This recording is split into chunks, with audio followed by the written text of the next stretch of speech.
که چېرته ګورو چې ټولنه کې خلک له نبوي اخلاقو لرې شوي دي او بېلارې شوي دي، موږ باید خپل اخلاق ته لاس ور نه کړو.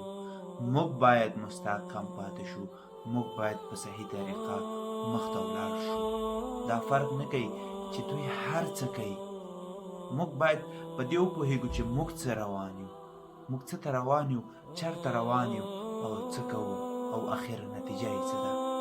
نو په یاد ولرئ چې هیڅکله د بد اخلاقۍ لپاره زمینه مه مساعدوئ او ځان ته دا اجازه مه ورکوئ چې تاسې بد اخلاقي ترسره کړئ. یوه ډله فاسده شوې ده، په فساد کې داخله ده، خو تاسې ځان ته دا اجازه مه ورکوئ چې تاسې هم په هغې ډله کې وشمېرل شئ.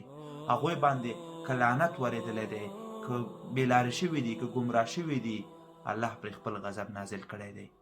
ولې که چېرته موږ په خپله ښه اخلاق ولرو، په دغه لاره کې صحیح پاتې شو، نو بالکل د الله د نعمت شکرګزاره به اوسو، د نعمتونو په تمه به یې اوسو.